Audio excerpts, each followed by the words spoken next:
This week on the DSEC 208 channel, I become a Japanese ninja with sticks. I show my nasty gimp suit sweat. And I talk about door-to-door salesmen. Door-to-door salesman. That'll be here. That's like the 12th one this week. What is this episode gonna be? What's up guys, DSEC 208 here. Welcome to part 4, I think, of the Mini Cooper build. I believe it's part 4 because I haven't edited any videos in quite some time. And I have no idea where the videos are at because I was working on the Subaru WRX that you guys already saw. So those videos are all kind of together now and I have no idea where I'm at on videos. But either way, on this episode, we are going to be done with this. So it's going to be a ton of time lapses, a ton of skipping of steps because I'm not going to show you guys how to do things because there's plenty of tutorials out there that explain to you how to do it. As you see from yesterday, we had to put the cylinder head back on, off, about 3 times yesterday. And now I have these Q-tips inside the holes because they were filled with water and I could not get, or not water, but like brake cleaner or whatever. There was a bunch of like the black gunk that came out of the holes for the coolant jackets. And I feel like this material was in the bottom of these holes as well. So pretty much that's that, because the head bolts were just not wanting to go in properly when it came to torquing. I'm really hoping this one is going to be good because I fully went through it all. If not, I'll be a very sad man because that took a lot of my time away. So far, we have a new water pump, a new idle tensioner, whatever, belt tensioner, and then a new belt as well. So we have those new things. We have a bunch of new parts on this cart and right here as well. If you guys haven't seen the previous videos, with that being said, let's get back into this and hopefully we can get the head back on and get that going. But I'll see you guys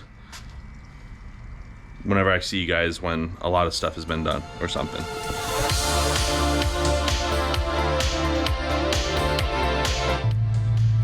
The head is on. Torque to spec, didn't creak this time, should be good. Now, time to put everything back together. My niece brought me flowers.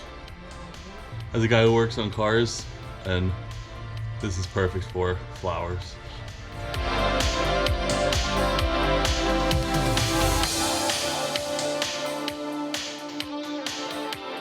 Alright, it's been 4 hours and 20 minutes. As you saw, I'm like always gone, sitting with my parents or chilling and stuff like that, just taking my time, making sure I'm doing everything to the T. I'm doing everything that I can to a T.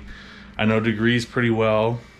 I have a photographer eye and I don't have an angle torque, whatever, but overall, I think I did it within 10% error, I would imagine. But I just got the camshaft bolt torque down and just did that. That was the last thing I just did. I was trying to put the engine mounts on just because this shit's like going all over, right? It's all wobbly and stuff because it's not mounted to anything. I have an issue with this bolt right here that goes on there. I remember taking it out. It was completely stripped and I never really looked at the bolt since I got it. And you can see it's, you can see like the super silver parts, right? Like in that area, it's all like flattened out. So I'm really hoping that the chassis part is fine, but I just need to get another bolt. We got some stuff done here. Hopefully it's all timed correctly, because this is like the biggest part, is having it in timing. Followed instructions on all of it. Got these bolted down. I have a little tensioner thing tool back here, so I'll be taking that out and putting the actual tensioner on, which I'm not sure if I could have just done it with the actual tensioner. I'm not sure, but made sure it was all unlocked. So right now, pretty much what I have to do is turn it 4 rotations forward to make sure that this is all looking good. So I'm going to take out the little lock pin that I have below for the pistons, take off the part there to keep the camshafts in time. And yeah, I'm going to put the tensioner on first and all that. Once I put that tensioner on, then I believe do 4 revolutions from the passenger side, so pretty much go in 4 circles with a ratchet or whatever to make sure that everything looks exactly the same. So it should pretty much match the specifications on there. Hopefully it's all good. I'm not sure, but that was that's scary because you're dealing with all that stuff, but pretty good progress today just because yesterday I didn't really get anything done because of the whole debacle with the head bolts. But pretty good progress.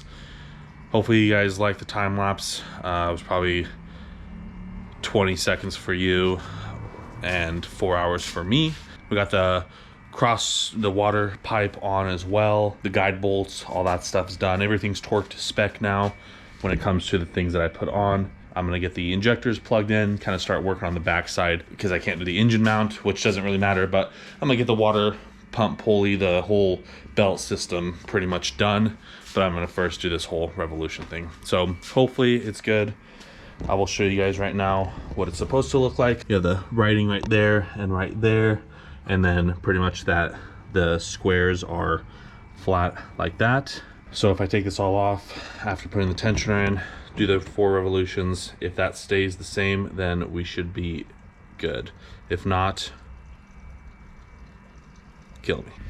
That has been in this car for like a month. Anyways, we are at the point of seeing if everything is level. So I have these 4 sticks that I got from Hobby Lobby. A bit too long. I could have cut them and be shorter, but this will be fine.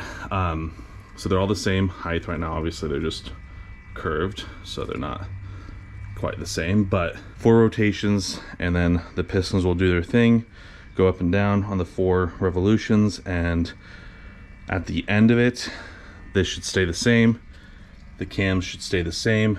Writing should be up, all that. So that's what I'm gonna do now. I'm gonna set you guys up here.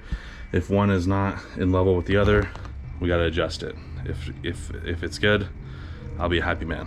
Anyways, let's get to it.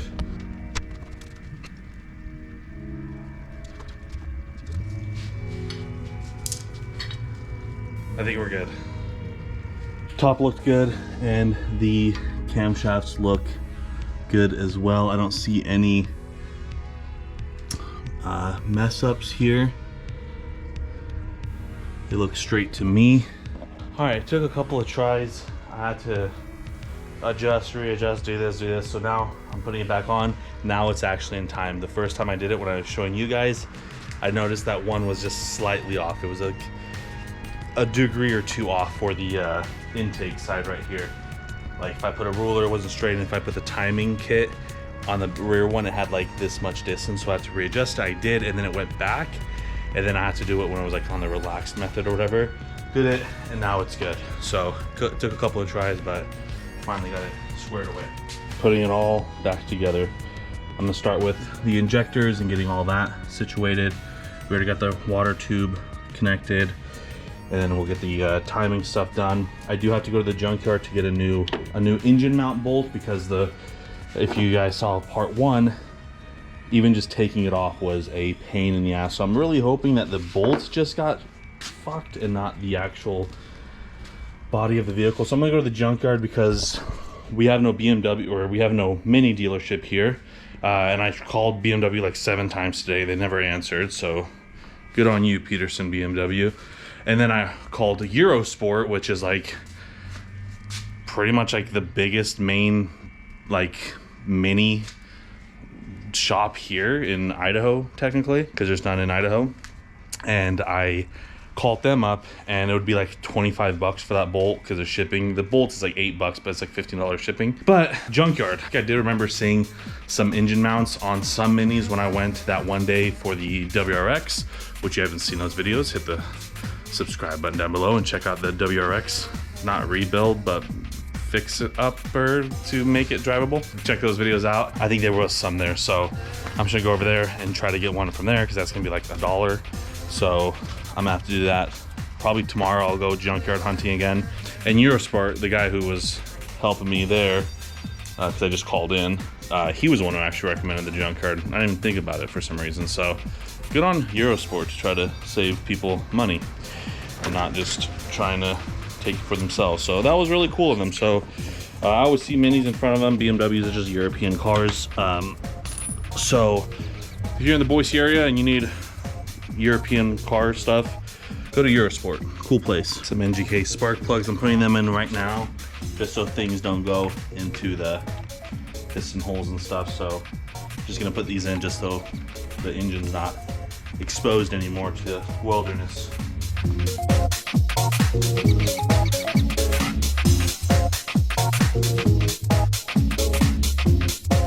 Oh my God, that was the hardest belt to put on ever. I struggled like crazy with that. I ordered a 905 Continental, so it's the 6 rib, whatever else, but it's the 905 one, which is for the Mini.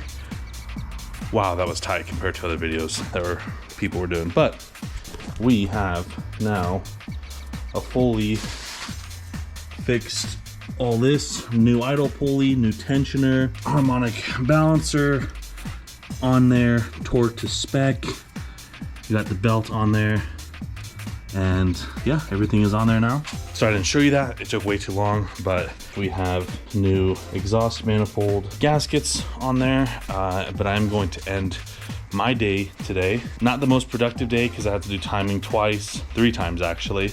And this belt took forever. The rest of this now is just kind of putting things together and yeah, getting everything to fit. So that is what we're gonna do tomorrow. I have put on the high pressure fuel pump, put on the exhaust vanos here, got that in there. Obviously the injectors are already in with the plugs. We're just gonna plug in this thing right here, which I believe is this one here. There it is, and this will be going to something else. It's been so long since I've worked on this car, like when I took it all apart, so I kind of forgot everything. This is for the exhaust manifold, but that's pretty much the next step I'm at right now, is I'm gonna do the exhaust manifold. That way I can organize all of this stuff, because there's just hoses and things everywhere. But yeah, exhaust manifold will go there.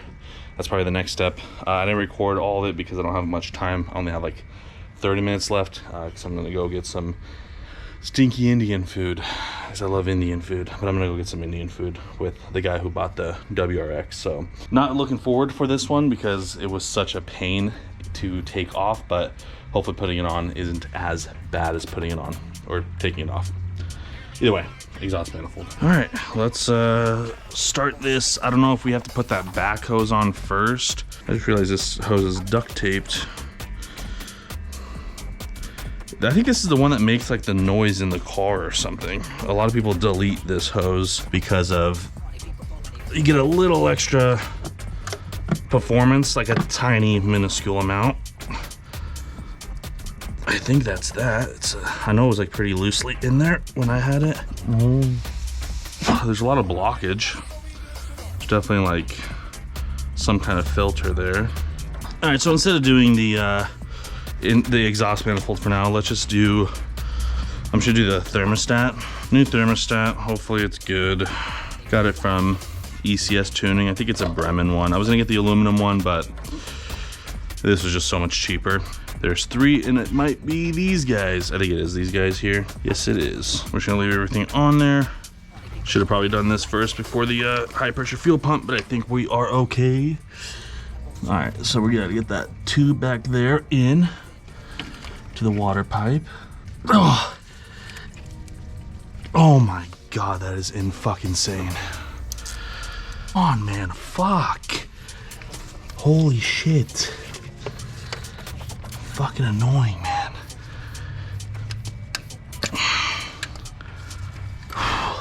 All right, this shit is not going in. It's like genuinely not going in. What in the fuck? It just keeps popping out. And I feel like that's not supposed to happen.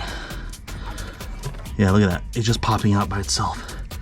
I know there's a clip, but the clip is just there to help it stay, not keep it on. Fucking annoying, man.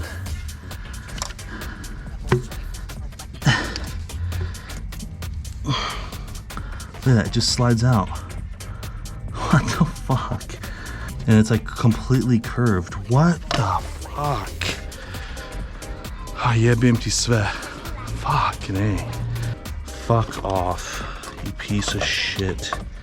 Ah, it's like the easiest thing makes it so fucking complicated. Goddamn annoying, bro. Every goddamn thing I get. This is genuinely the most annoying thing I've ever dealt with in my life. I'm not gonna lie. This is crazy.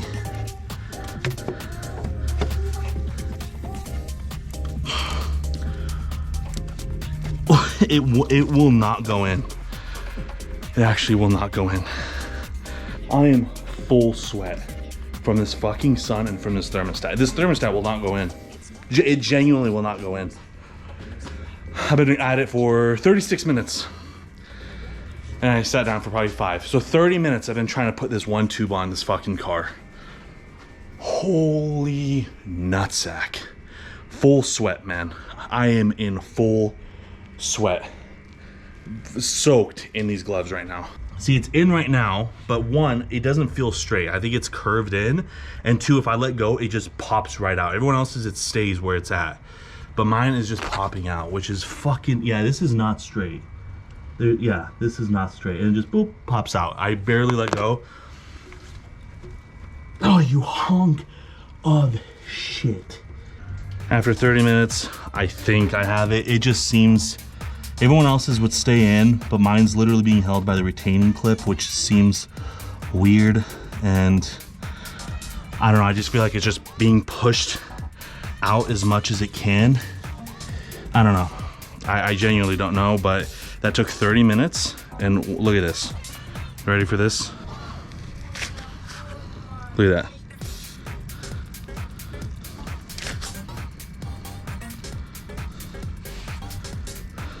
Full sweat on all of my body for putting on a thermostat. 43 minutes, 23 seconds is how long I've been recording.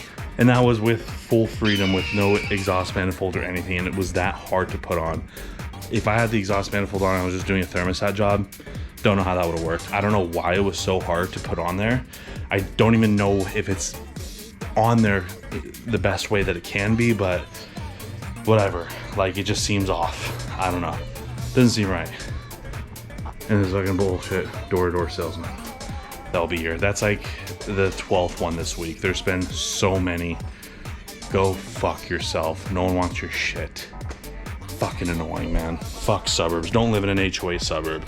Buy land. Get the fuck out of some of these bullshit places.